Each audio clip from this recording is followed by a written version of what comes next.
center, Zach Frazier. Questions for Zach? So Zach, obviously a lot of expectations for this offensive line and for the running game as a whole when the year started.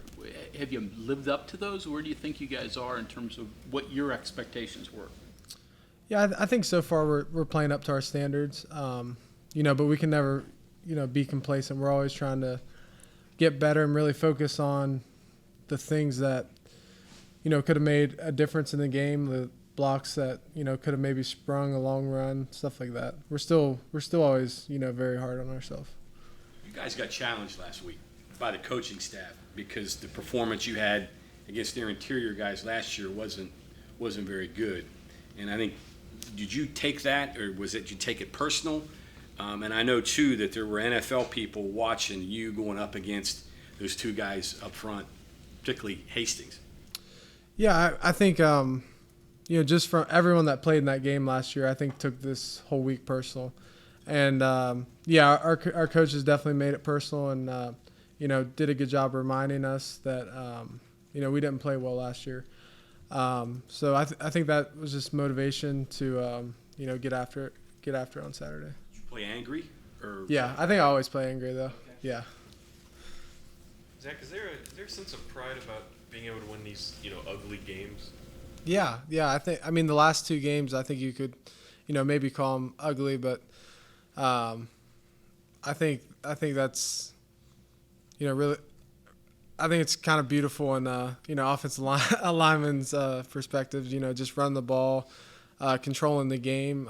I mean, to me, I like that. So, and a win's a win, no matter, how it happens, a win's a win. So. Are you aware that you won 5 of your last 7 games? I did not know that. You did not know that? No. I didn't. Anybody else knows that? I didn't think about it from, last year to now. So no, that's pretty cool. Yeah. Interesting. Big difference with Nico at quarterback and Garrett. Does the playbook change a lot, a little? I think they're both similar quarterbacks. This week, I would say the Pitt game, it was a difference because Nico obviously didn't get all the reps all week. This week he did. So I would say, the playbook or the plays we had in place were, for him and he got to practice all week. So he had a little bit more of an advantage this week than last. One thing on that, 5 of your last 7 have been with Nico and Garrett at quarterback. What are they doing to win football games? I would say just, for the most part, just hold on, not turnovers.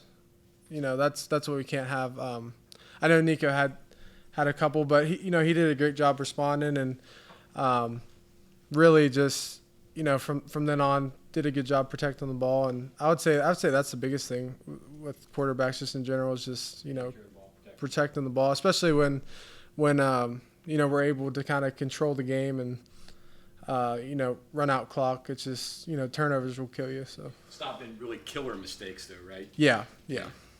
What is it, or is there anything about your game and your role, especially that Pitt game, that maybe change a little bit? Like, did you take more responsibility in the huddle when Nico came in there, or? I try to lead the same always. I think Nico did a good job himself coming in. He wasn't rattled at all. He wasn't nervous. It didn't seem like. If he was, he didn't show it, which is good. So, but yeah, he seemed confident and ready to step in. Zach, what's it like? This is the first point of your career where you're now older than the quarterbacks you're snapping to. Yeah. So How, is that a change at all? I don't know. I look at everyone the same, so I don't really think of ages too much. I feel like the older guys kind of treated me like that when I was a younger guy, so I try to look at everyone the same. So That Pitt atmosphere different than? You played a lot of games, but was that different than? Yeah, you could feel it just in the air that the fans were ready for it, and it's just the only way I can explain it is just a different feeling in the air.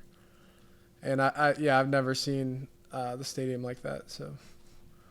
How old would you have been in 2011, last time they played? 10 years old. Wow. Yeah. Do you yeah. remember? I mean, do you have Yeah, any- I remember pit games. Yeah. You kind of downplayed it about being picked 14th, but Lee just mentioned it before you got in here. It seems that like that being picked 14th and then seeing all the new teams that got into the league lose their first conference game when they got into the Big 12, it seems like there's a little bit more to that with the players than they're letting on. Is that accurate? Yeah, I mean, yeah, that's a huge motivation. I view it as a good thing. I always love when someone tells me I can't do something, or tells me, that just makes me want to prove them wrong. And picking a 14, that's the biggest amount of motivation you can get. If picking us last, you can't get any worse than that. It wasn't 13th, it wasn't 12th, it was 14th. So Well, and this week, you're some people are considering you a double-digit underdog against TCU. The guys that cover TCU were among those that picked you 14th. Is that more motivation? yeah, good. I would rather them pick us underdogs. I think we should keep that going and just use it as motivation. I think that's the best way to use it. I personally like it. So you are aware of that stuff? Yeah, definitely. All the offensive line have relationships with each other. But what is your relationship with the quarterbacks, and how does it get complicated or anything with when one's starting and then another or whatever? I would say I'm just friends with all of them.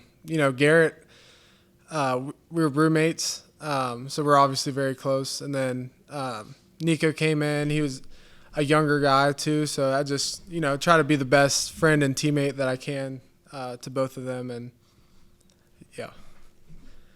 How's your life different now that you're married? People always ask me that. I think it's the same. I think I don't think it's too different, other than wearing the ring and stuff. But I think we already acted married for a while, so yeah. Does any extra motivation exist? Because you mentioned you're aware of being picked 14th, etc. from the TCU game last year. Like, obviously they had a great year, but does that feel like one you get away? Yeah. Obviously we had a chance there at the end to maybe score and change the outcome of that game. So yeah, that's motivation too. We kind of could have capitalized on that game and didn't. So I think everyone has that feeling that we played them last year when they finished second in the country. So I think everyone's just looking forward to the game and remembers that feeling last year when we came so close. Best part and worst part about growing up 30 minutes from here, your home being there, are there any negatives? We think there's all positives, but would you like to be anonymous and not have people recognize you at times? No, I don't mind. I don't mind people recognizing me. I'm trying to think the worst part. I don't really know if they're off the top of my head, what the worst part would be. Do you feel pressure because of it? Maybe. Not really. I kind of understand. I guess the only downside is our fans are passionate. Sometimes they get upset with us, but I was a fan too. I got upset with us when I was younger. So I mean that's not anything that bothers me. So do you look at social media and see the negatives, or No, I mean I was just saying in general, in the past, I don't know, lost, say we lose a close game. Obviously, our fans are going to be upset. But like I said, I was that little kid in elementary school that was mad too. So yeah, just stuff like that. Difference is now you know the reasons. Yeah. Back then you didn't know. Yeah. Nick Bardick hitting you up for donations back to the Fairmont Senior Program yet? Not yet. Not yet. Okay, anything else for Zach? I guess just another thing, you're talking about what you are aware of that's out there. Are you aware of, if you hear other NFL scouts are watching you, or where you rank in PFF and things like that? Do you look at that at all? No, I kind of let that kind of stuff handle itself. I'll worry about that, towards it or at the end of the season. So you're now doing commercials. What was that like? Was that more nerve-wracking than getting out in front of 110,000? Oh, definitely. Anytime I have to do stuff like that, that's out of my comfort zone. But I try to have fun with it. What's it been like making commercials? It's a lot different. It's different, I would say. But like I said, I just like having fun with it, and most of the people I work with, they have fun with it too. So it's overall a good experience. Doesn't go to your head though, like. No. I think it's fun. If there was one product you could pitch, what would it be? Like Whatever, yeah. What would be in your comfort zone? What was something you could talk about and say, yeah? What would it be? DeWalt tools. Yeah, definitely. Drill down on Yeah. DeWalt tools. Yeah. I think I have just about every tool they have, but There yeah. you go. Yeah. I'm sure they'll be happy that you just plugged them. Yeah. All right, thank you very much. Yeah.